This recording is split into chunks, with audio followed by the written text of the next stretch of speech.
Built as one of the earliest mainline diesel locomotive designs following World War II, the Fell diesel, a one-off prototype, presented a remarkable design that mixed an innovative engine and transmission system with multiple power units, though in the fullness of time this obscure machine would fail to see a long career, and be cut up for scrap by the end of the same decade.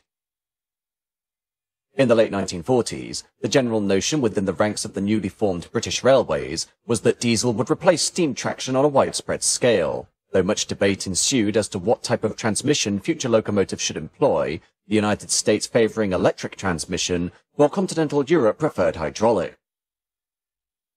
A third option, though, existed in the form of mechanical transmission, which had been employed by early shunters and rail cars that were used on low-speed, low-power duties, mechanical transmission being extremely efficient, but was considered to be unsuitable for higher power operations.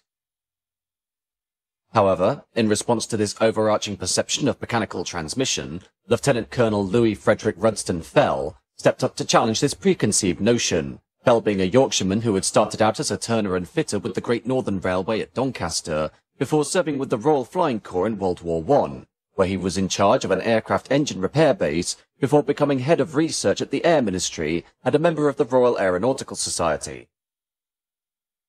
He would later join the ranks of Rolls-Royce, then Armstrong-Siddeley, and finally back to Rolls-Royce, where he became chief power plant designer and later the technical sales manager. Fell, while working at Rolls-Royce, considering the concept of a railway locomotive that would eschew many of the disadvantages of diesel traction, thereby being able to deliver a constant horsepower at the rail, irrespective of the speed of either the locomotive or its power unit. To do this, Fell proposed the use of multiple engines feeding into a patent transmission, with one engine being used for starting, while further engines would power up as the speed increased, all of these power units being provided with supercharged air from auxiliary engines, which would ensure the main power plants worked at their most efficient levels, without the requirement to increase their own speed. To make this all work, Fell designed a complicated gearbox into which all four engines fed via a system of hydraulic clutches, and in order to get this idea into production, he formed a joint company which included his own development organisation, Davy Paxman and Company, to supply the engines, Ricardo and Company for specialist knowledge, the London, Midland and Scottish Railway to provide the construction capability, and Shell Petroleum to provide financial backing. The LMS was particularly keen on the idea, as it was looking for a locomotive of around 2,000 horsepower for its premier express duties along the West Coast Main Line, and such output was not yet available using conventional electric transmission, as had been specified for their other prototypes.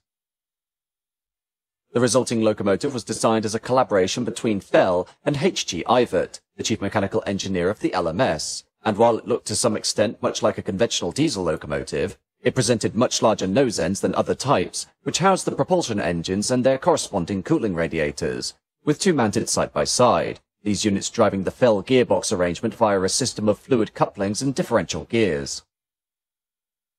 Two cabs were fitted, although these were further back than normal, and in between these was a compartment which housed two further engines, which provided the supercharged air, as well as working the ancillaries, while also including a steam heating boiler, with further differences from conventional diesel locomotives being that the Fell was not mounted entirely on bogies, but instead had 8 coupled driving wheels in the middle of the frame, with 4-wheeled carrying bogies at each end, presenting a 4-8-4 wheel arrangement. Although this locomotive was very complicated, the promise that it could deliver all of its available 2,000 horsepower, even at rest, made it, at least on paper, a very capable performer, and one of the most powerful locomotives of its time, providing a power output that was 25% greater than a 5MT steam engine. The locomotive, by then allocated the running number 10,100, was assembled quickly, with construction taking place at Derby Works, and was outshopped in late 1950, by which time the LMS had been nationalised as part of British Railways, testing commencing on the main line during early 1951, but in its first 3 months the locomotive only managed to cover around 100 miles, principally because of the failure of the reversing dog. Once fixed, it was sent off for a display of modern traction at Marylebone Station, but soon found itself in trouble again that September when oil starvation resulted in a major bearing failure, with later testing being conducted on regular St Pancras to Manchester passenger diagrams via the Peak District, which were relatively successful, the locomotive being able to cover 35,000 miles over the next year before considerable damage was caused to one of the gearboxes by a loose screw which dropped into the workings. Following this damage, the Fell was out of action for almost a year, though during its initial stint in service, allocated engine crews found its operation to be a novel experience, each driving position being provided with 6 controls that comprised a regulator, a reversing control, and 4 independent levers used to bring each engine into play as speed increased by actuating the hydraulic mechanism. A normal vacuum brake system was also provided, though despite this, the locomotive was said to be capable of operation by any footplate crew with a reasonable amount of training. During this period, a number of issues became apparent, one of which was that the coupling rod bearings had a tendency to fail when in service, thus necessitating their removal from between the 3rd and 4th driven axles, thus leading the Fell to adopt a 4-4-4-4 wheel configuration, while further problems emerged with the engine cooling, particularly with the trailing end engines, where the radiators were near to the first coach on the train. The main engines also suffered from fuel starvation due to a design fault with the fuel tanks, while the complex system of mechanical drives from the auxiliary engines was a constant source of trouble, another issue being that the locomotive was incredibly noisy due to all the mechanical components involved in driving the ancillaries.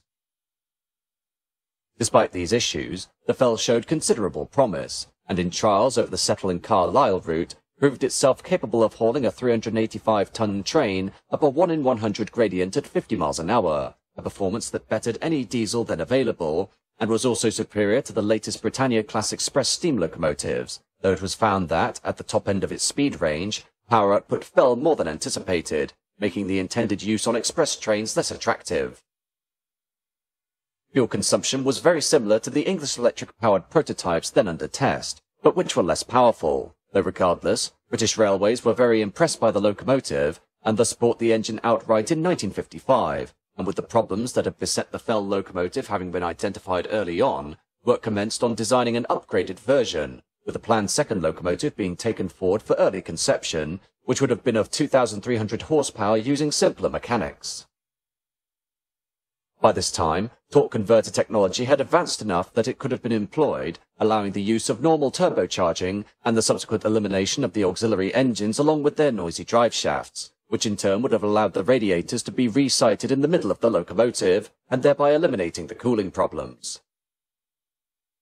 Unfortunately, the British Railways management, now focused on the delivery of the 1955 Modernisation Plan, had lost interest in the project, as they set out the delivery of conventional diesel locomotive designs from various manufacturers, thus meaning that the second-generation Fell would never proceed beyond the drawing board.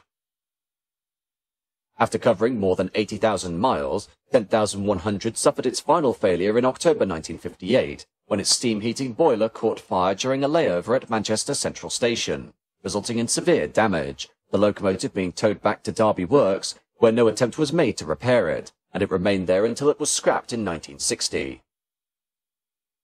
Ultimately, the Fell was an interesting development, and certainly would have had possibilities had it turned out to be more reliable, though in truth, the complex mechanical arrangement proved difficult to maintain, and, in its prototype form, it suffered from a number of design deficiencies that were impossible to overcome, though whether these issues could have been remedied with a second-generation Fell is pure speculation. However, where the Fell was an outstanding success was in its ability to provide full power even from rest, and to maintain that power throughout the speed range, a requirement that has taxed locomotive designers ever since, the Fell, during its short life, being regarded as something of a novelty that went mostly unnoticed by the enthusiasts of the time, but was in fact a truly major step in locomotive design and underpinnings that was in many ways leaps and bounds beyond the competition.